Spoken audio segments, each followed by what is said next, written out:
السلام علیکم ورحمۃ اللہ وبرکاتہ۔ رمضان کا آخری عشرہ اللہ تعالیٰ نے لیلۃ القدر کو ان 5 راتوں میں چھپایا ہوا ہے۔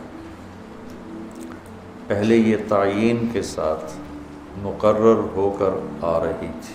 آپس کے جھگڑے ایسی نحوست ہیں کہ آپ خیمے سے باہر آئے، 2 صحابہ آپس میں ان کی کوئی تلخی ہوگی، ان کی آوازیں اونچی ہوں گی، جھگڑا بڑھ گیا تو آپ نے باہر تشریف لا کے فرمایا کہ میرے اللہ نے مجھے شب قدر بتا دی تھی کہ فلاں رات ہوا کرے گی، لیکن تم لوگوں کے جھگڑے کی وجہ سے اللہ تعالیٰ نے اس کو اٹھا لیا اور چھپا دیا، اور اب تم اسے طاق راتوں میں تلاش کرو، 21 میں، 23 میں، 25 میں، 27 میں، 29 میں اس کو تم تلاش کرو۔ آپس کا اختلاف صحابہ کا تھا، 2 صحابی آپس میں کس بات پہ الجھ گئے پتہ کوئی نہیں۔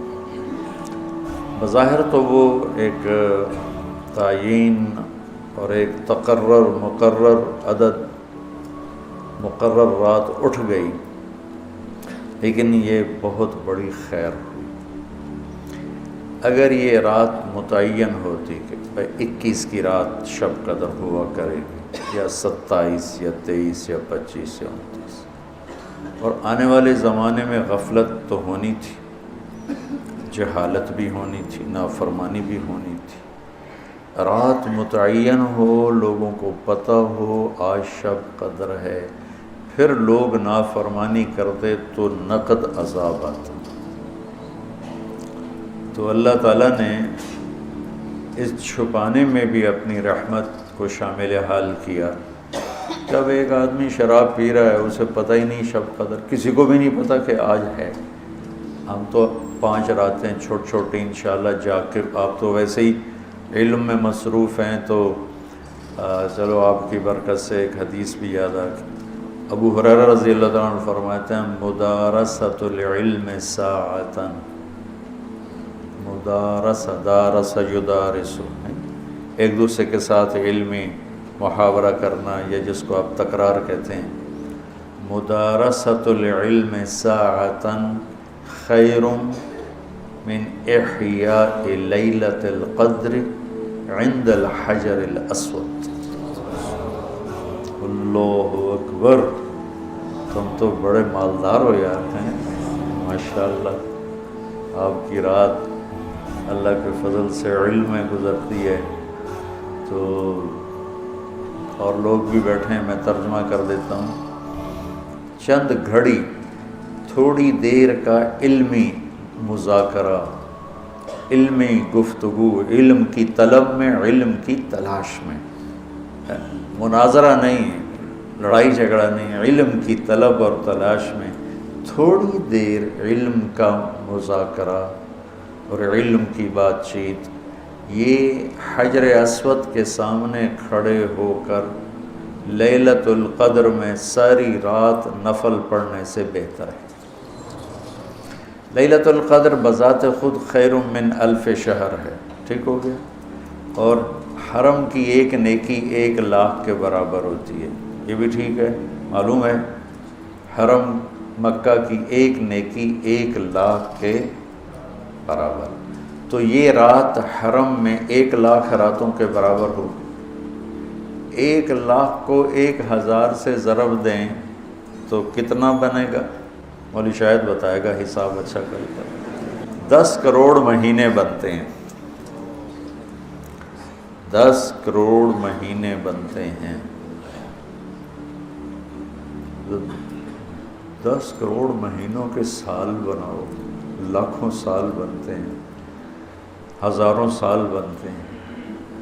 تو علم کا مذاکرہ، علم کی طلب میں، علم کو سیکھنے کے لیے تھوڑی دیر بیٹھنا،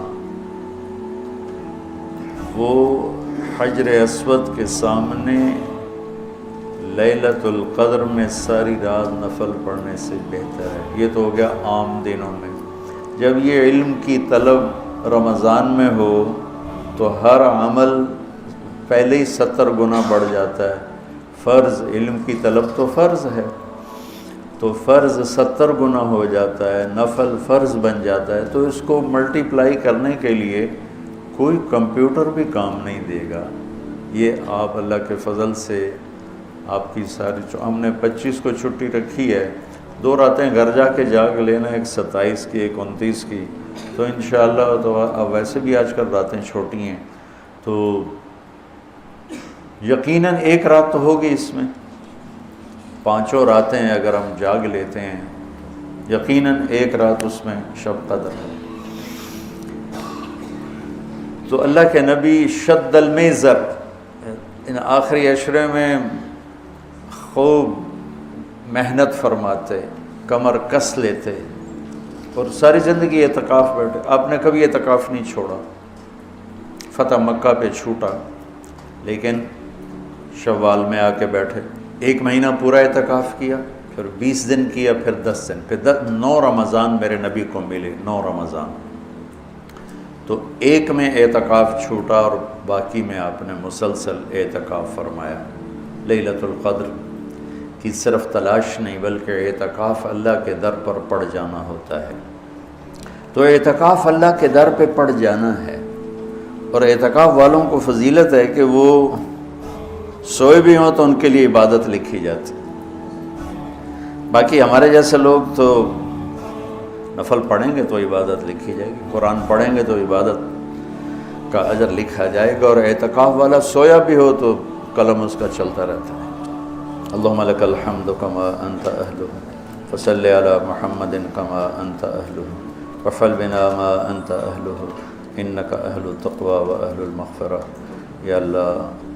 یا اللہ آخری عشرہ شروع ہو چکا ہے، تیری مغفرت کا، جہنم سے خلاصی کا ہے، ساری امت محمد کو جہنم سے نجات عطا فرما دے، ساری امت محمد کو جہنم سے نجات عطا فرما دے، ساری امت محمد کو جہنم سے نجات عطا فرما دے، پوری دنیا انسانیت کو کلمہ نصیب فرما دے، پوری دنیا انسانیت کو کلمہ نصیب فرما دے، پوری دنیا انسانیت کو کلمہ نصیب فرما دے۔ جو تیرے علم میں فرعون ہیں، شداد، حامان، قارون ہیں، ان کے وجود سے دھرتی کو پاک فرما دے، اور اسے امن کا، عزت کا، آبرو کا، شرم و حیا کا گہوارہ بنا دے۔ پورا عالم بے حیائی کی لپیٹ میں ہے، کفر کی لپیٹ میں ہے، میرے مولا اسے تو حیا کی چادر پہنا دے، ایمان کا نور عطا فرما دے۔ یا اللہ تیرے بندے جتنے اعتکاف میں بیٹھ چکے ہیں ان سب کے اعتکاف کو قبول فرما اور ذریعہ ہدایت فرما۔ حرمین میں جتنے تیرے بندے بندیاں اعتکاف میں بیٹھے ہیں ان کے اعتکاف بھی قبول فرما اور ذریعہ ہدایت فرما۔ یا اللہ تو ہماری یہ چھوٹی سی ایک کاوش، ایک حقیر سی کوشش، اسے بھی یا اللہ قبول فرما اور اسے ذریعہ ہدایت بنا۔ یہ قرآن سے ہمارے دلوں کو جوڑ دے، سیرت سے ہمارے دلوں کو جوڑ دے۔ یا اللہ اپنے محبوب کی مبارک زندگی ہمارے سامنے کھلی کی کتاب کی طرح کر دے، اور ہر عمل کو اپنے محبوب کے یا اللہ نور کی روشنی میں دیکھنے کی توفیق عطا فرما۔ پوری امت میں یا اللہ سیرت حاوی فرما، پوری امت میں یا اللہ اپنے محبوب والے اخلاق زندہ فرما، بد اخلاقی سے ہماری حفاظت فرما۔ میرے دیس کو چوری ڈاکے سے بچا، ظلم و ستم سے بچا، قتل و غارت سے بچا، جھوٹ فراڈ سے بچا، سود اور رشوت سے بچا، یا اللہ ملاوٹ اور کھوٹ سے بچا۔ یا اللہ میرے دیس سے تو بدکاری کے اڈے ختم فرما، شراب کے اڈے ختم فرما، جوئے کے اڈے ختم فرما۔ یا اللہ آنے والی حکومت نیک دل رحم دل لوگوں کی نصیب فرما۔ ہمیں یا اللہ ایسے لوگوں کے حوالے نہ فرما جو بددیانت ہوں، جو دھوکے باز ہوں، جو مفاد پرست ہوں، ہمیں ایسے لوگوں کے حوالے فرما جو ملک کے، قوم کے، عوام کے خیر خواہ ہوں، ان کے درد کو اپنا درد سمجھیں اور ہمارے غم کو اپنا غم سمجھیں، ہمارے دکھ کو اپنا دکھ سمجھیں۔ ہمیں ایسے نیک لوگ نصیب فرما۔ یا اللہ جہاں جہاں یہ میرے ساتھ لوگوں نے ہاتھ اٹھائے ہوئے ہیں تو سب کے حق میں ان کی دعائیں قبول فرما، ان کی حاجات کو پورا فرما، آمین۔